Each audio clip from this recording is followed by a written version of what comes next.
কবুলের 5টা শর্ত। এই কথা বলে আজকের আলোচনা শেষ। সবাই এবার অনেক খুশি। কয়টা শর্ত? জোরে বলেন। কয়টা শর্ত মনে থাকবে? এই যারা বলেন দোয়া কবুল হয় না, দেখেন নিজেদের সাথে মিলে কিনা। এই 5টা শর্ত যদি পাওয়া যায়, মুহূর্তেই আপনার দোয়া আরো সে যে নক করবে। 1 নাম্বার শর্ত আকলুল হালাল, হালাল খাওয়া। কি খাওয়া? আমরা দুইটাই খাই, হালালও খাই হারামও খাই। বেশি খাই কোনটা? হ্যাঁ, কি খান? আমি কই নাই কিছু, আপনারাই কইছেন। নিজের উত্তরে নিজে ধরা না। হারাম খেলে তো দোয়া কবুল হয় না। লা ইয়াদখুলুল জান্নাতা জাসাদুন গুযিয়া বিল হারাম। ওই দেহ কখনো জান্নাতে যায় না যে দেহ হারাম খেয়ে বর্ধিত হয়েছে। কেন দোয়া কবুল হয় না? মিলিয়ে নেন নিজের জীবনের সাথে, জাস্ট একটু মিলিয়ে নেন, খেয়াল করেন। আকলুল হালাল 1 নম্বর শর্ত। ইউর ইনকাম শুড বি হালাল, ইউর ফুড শুড বি হালাল, ইউর ড্রিঙ্ক শুড বি হালাল, ইউর ফ্ল্যাট শুড বি হালাল, your bank balance should be হালাল। চিল্লায় বলেন ঠিক কিনা? এক লোক কাবার চারপাশে শুধু দোয়া করে, ইয়া রব, ইয়া রব, ও আমার রব, তুমি আমারে মাফ করে দাও, তুমি আমারে মাফ করে দাও। এই সাহাবীর কান্নাকাটি দেখে, এই লোকের কান্নাকাটি দেখে অন্য সাহাবারা বলল, আজকের সব সওয়াব এই লোকে নিয়ে যাবে। সব সওয়াব তো আজকে ওনার। এর দোয়া কবুল। আল্লাহর হাবিব বললেন, ওয়া মাতআমুহু হারাম, ও যা খায় হারাম খায়। ওয়া মাশরাবুহু হারাম, যা পান করে হারাম। মালবাসুহু হারাম, তার ড্রেস এটা হারাম টাকা থেকে আসে। ফা আন্না ইউস্তাজাবু লাহু, কেমন করে আল্লাহ ওর দোয়া কবুল করবে? আল্লাহ ঠেকা পড়ছে নাকি? ইন্নাল্লাহা তাইয়্যিব লা ইয়াকবালু ইল্লা তাইয়্যিবা। আল্লাহ নিজে পবিত্র, আল্লাহ পবিত্র ছাড়া কোনো অপবিত্র জিনিস গ্রহণ করে না। জিহাদের ময়দানে একজন সাহাবী ছিল, সর্বপ্রথম তীর মেরেছিল। নাম কে বলতে পারবে? সাদ বিন আবি ওয়াক্কাস রাদিয়াল্লাহু তাআলা। উনি একবার আল্লাহর হাবিবকে বললেন, ইয়া রাসূলুল্লাহ, উদউল্লাহ আইয়াজআলানি মুস্তাজাবাদ দাওয়া। ও নবী, আপনি তো দোয়া করলে কবুল হয়, আপনি একটু আমার জন্য দোয়া করেন, আল্লাহ যেন আমারে মুস্তাজাবাদ দাওয়া বানিয়ে দেয়। কি বানিয়ে দেয়? মুস্তাজাবাদ দাওয়া মানে কি জানেন? যিনি চাইতে দেরি, কবুল হতে দেরি হয়। আল্লাহর হাবিব বললেন, ইয়া সাদ, হে সাদ, আতিব মাতাআমাক তাকুন মুস্তাজাবাদ দাওয়া। সাদ, তুমি যেটা খাবে এটা হালাল খেও, হালাল খেলেই তুমি মুস্তাজাবাদ দাওয়া। সুবহানাল্লাহ পড়বেন না? আকলুল হালাল শারতুন লিকবুলি দুআ, দোয়া কবুলের প্রথম শর্ত। হারাম খেয়ে দোয়া করলে ওই দোয়া কখনো কবুল হবে না। 2 নম্বর শর্ত, দোয়াটা করতে হবে একজনের কাছে, তিনি কে? চাইতে হবে একজনের কাছে, তিনি কে? মসজিদে যে আল্লাহর কাছে চাইলেন, দরবারে যে বাবার কাছে চাইলেন, দোয়া কবুল কবুল হবে? হবে? চাইতে হবে একজনের কাছে, তিনি কে? অন্য কোথাও যেন আমরা না চাই। মাজারে যে যাওয়া যায় না, মাজার জিয়ারতের জন্য যাবেন, যে সালাম দিবেন, নিজের জন্য দোয়া করবেন, কবরে শুয়ে থাকা লোকটার জন্য দোয়া করবেন। ওখানে কিছু চাওয়া যাবে? চাইবেন কার কাছে? 2টা গেল শর্ত। 3 নাম্বার, ইয়াকিন থাকতে হবে যে আমার দোয়াটা কবুল হচ্ছে। যখন দোয়া করবেন আপনার এই বিশ্বাস থাকতে হবে, আমার রব আমার ফরিয়াদ শুনছে, তিনি আমার কথা শুনতে পাচ্ছে, আমি চাওয়া মাত্রই তিনি সব দিয়ে দিতে পারে, এবং আমার রব আমাকে ফিরাবে না, তিনি দিবেনই।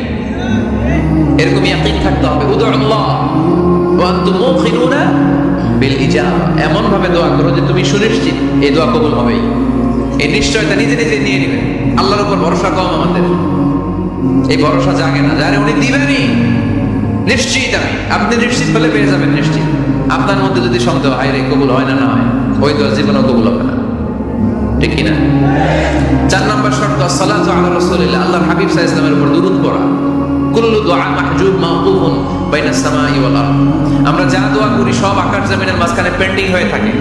মা লাম ইউসাল্লা আলাইহি, আল্লাহর হাবিব বললেন, যতক্ষণ না আমার উপর দুরূদ শরীফ পড়া হয়। আওয়াজ করে সবাই পড়েন সাল্লাল্লাহু আলাইহি ওয়াসাল্লাম। আল্লাহর হাবিব সাল্লাল্লাহু আলাইহি ওয়াসাল্লামের উপর দুরূদ না পড়লে ওই দোয়া কঠিন খালে আল্লাহ কবুল করে, আকাশ জমিনের মাঝখানে পেন্ডিং।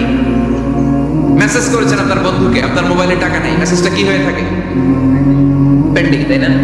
যখনই টাকা ঢোকাবেন সাথে সাথে সেন্ট, আপনার সব দোয়া পেন্ডিং হয়ে আছে আকাশ।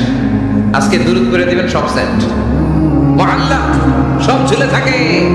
মাহজুবুন মুআল্লাকুন বাইনাস সামাই ওয়াল আরদ, মনে থাকবে ভাইরা?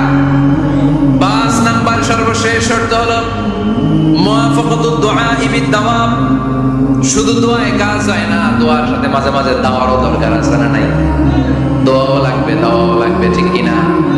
আপনার ছেলের জন্য আপনি দোয়া চাইতে আসলেন, হুজুর দোয়া করেন। অনেকে কলম নিয়ে আসে আমাদের কাছে, কলম। আমি ভাবছি আমার গিফট করবো, পরে কয় না, গিফট না, ফু দিয়ে দেন। কেন? আমার ছেলের পরীক্ষা, আপনার ফু পাইলে গোল্ডেন প্লাস।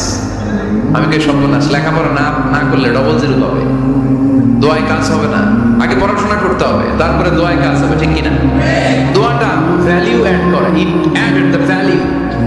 কিন্তু আগে লাগবে লেখাপড়া, অসুস্থ হয়েছেন খালি দোয়া চাইতেছেন, চিকিৎসা নেয়া বড় সুন্নাহ। আল্লাহ হাবিব সাল্লাল্লাহু আলাইহি ওয়াসাল্লাম অসুস্থ হলে চিকিৎসা নিতেন, সুবহানাল্লাহ পড়েন। দোয়ার সাথে দেওয়া লাগবে। এক ছেলে বিশ্বাস হুজুরের কাছে দোয়া চাইছে, হুজুর আমার সন্তান নাই, আল্লাহ যেন একটা ছেলে দেয়, দোয়া করেন। হুজুর দোয়া করছে, ছেলে হয় নাই। পরের বছর আবার দোয়া, হুজুর দোয়া করেন আল্লাহ যেন ছেলে দেয়, ছেলে হয় নাই। তৃতীয় বছর এসে বলে, হুজুর দোয়া করেন, ছেলে হয় নাই। বিশ্বাস হুজুর মনে মনে কয়, ঘটনা কি? ওর ছেলে হয় না কেন? জিজ্ঞেস করলো, বাবা তুমি কি বিয়ে করছো? কয় না, বিয়া তো করি নাই। বিশ্বাস হুজুর বললেন, আগে বিয়েটা তো করবি, তারপরে না সন্তান। তো বিয়ের পর্বটা তো সারো, তবেই না সন্তান পাওয়া যাবে, ঠিক কিনা? দোয়ার সাথে দেওয়া লাগে। আল্লাহর হাবিব সাল্লাল্লাহু আলাইহি ওয়াসাল্লামের আঙ্গুলে একবার বিচ্ছু পোকা কামড় দিল, প্রচন্ড ব্যথায় বিশ্বনবী কাতরাচ্ছেন, রেগে গেলেন আর বললেন, ও বিচ্ছু, মানুষও চিনোস না, নবীও চিনোস না, কোথায় কামড় দিবি, জায়গা পেলি না। কিন্তু বিশ্বনবী ব্যথা পাচ্ছেন। আমাদের আয়েশাকে বললেন রাদিয়াল্লাহু তাআলা আনহাকে বললেন, লবণের পানি নিয়ে আসো, গরম দাও, ঢালো। উনি আরাম পাচ্ছেন আর সূরা ইখলাস পড়ে ফু দিতে লাগলেন, ফাতিহা পড়ে ফু দিতে লাগলেন। গরম পানি ঢালা শেষ, ফু দেওয়া শেষ, আঙ্গুলের ব্যথাও। দেখছেন কি কম্বিনেশন? দোয়াও লাগে, সাথে সাথে কি লাগে? দাওয়াও লাগে। দোয়া আর দাওয়া দুইটার সমন্বয়ে আপনাকে সফলতা দিবে কে? সফলতা একজনই দেয়, তার নাম জোরে বলতে হবে, তিনি কে? ব্যবসা যদি মন্দা থাকে, ব্যবসায় সফল হতে চান, সফলতা এনে দিবে কে? বিসিএস পরীক্ষা দিচ্ছেন, রিটেনে পাশ করেন না, পাশ করায় দিবে কে? বিয়ের ব্যবস্থা হচ্ছে না, ব্যবস্থা করে দিতে পারে কে? পাসপোর্ট জমা দেয়া, হুজুর ভিসা লাগে না, হুজুর কিচ্ছু করতে পারবে না, করতে পারে একজন, চিল্লায় বলেন তিনি কে? এই জন্য বিপদে আপদে সব সময় আমরা ভরসা রাখবো আমাদের আল্লাহ রাব্বুল ইজ্জা ওয়াল জালালের উপর। আল্লাহর কাছে আমরা বেশি বেশি চাইবো। আল্লাহ ছাড়া কারো দরবারে আমরা হাত পাতি না, চিল্লায় বলেন ঠিক কি না? আমরা ফকির একজনের দরবারে, ঘাটে ঘাটে আমরা ফকির হইতে রাজি না, আমরা একজনের দরবারে ফকির। দরবারটা কার? দোয়া একটা শিল্প। যে টিপস গুলো শিখাইলাম আজকে, এগুলোর আলোকে আমরা যেন দোয়াটাকে আত্মস্থ করতে শিখি, যাতে দোয়া করার সাথে সাথে এই দোয়া আরো কবুল হয়ে যায়। দয়াময় রহমান শেখালেন কোরআন, বানালেন ইনসান, শেখালেন বায়ান। দয়াময় রহমান শেখালেন কোরআন, বানালেন ইনসান, শেখালেন বায়ান। দয়াময় রহমান শেখালেন কোরআন, বানালেন ইনসান, শেখালেন বায়ান। সুবহানাল্লাহ পড়ে। দয়াময় মেহেরবান, তিনি রহমান। এজন্য দোয়ার শুরুতে তারা ডাকেন, বলেন ইয়া রহমান। সবাই বলেন ইয়া রহমান, ইয়া রহিম, ইয়া গফুর, ইয়া গফফার, ইয়া সত্তার, ইয়া জব্বার। দোয়ার শুরুতে এই নামগুলো ধরে ধরে যদি আবেগ নিয়ে, ভালোবাসা নিয়ে আল্লাহরে ডাকেন, দোয়া কবুল করে নিবে কে? এই দোয়ার মাঝখানে যদি এক ফোঁটা চোখের পানি ফেলতে পারেন, কবুল হবে? কবুল করবে কে? চোখের পানি ফেলবার চেষ্টা করবে। নিজেকে যত ছোট করে আল্লাহর কাছে উপস্থাপন করা যায়, যত ছোট করা যায় নিজেকে। আল্লাহর হাবিব সাল্লাল্লাহু আলাইহি ওয়াসাল্লাম মহাবিশ্বের শ্রেষ্ঠতম মানুষ, তিনি দোয়ার সময় আল্লাহরে বলতেন, আল্লাহুম্মা ইন্নী আবদু, আল্লাহ আমি আপনার দাস, আমি আপনার গোলাম। ওয়াবনু আবদি, গোলামের ঘরের গোলাম। ওয়াবনু আমাতি, দাসীর ঘরের গোলাম, বান্দির ঘরের গোলাম। আমার বাবা আব্দুল্লাহ আপনার গোলাম, আমার মা আমেনা আপনার দাসী। সুবহানাল্লাহ পড়বেন না? কিভাবে নিজেকে ছোট করতে হয় আল্লাহর হাবিব সাল্লাল্লাহু আলাইহি ওয়াসাল্লাম ছোট করতেন। গুনার কথাগুলো স্মরণ করবেন, আল্লাহরে বলবেন, আল্লাহ আমি ছাড়া তোমার অনেক বান্দা আছে, কিন্তু তুমি ছাড়া আমার আর কেউ নাই, ঠিক কি না? এভাবে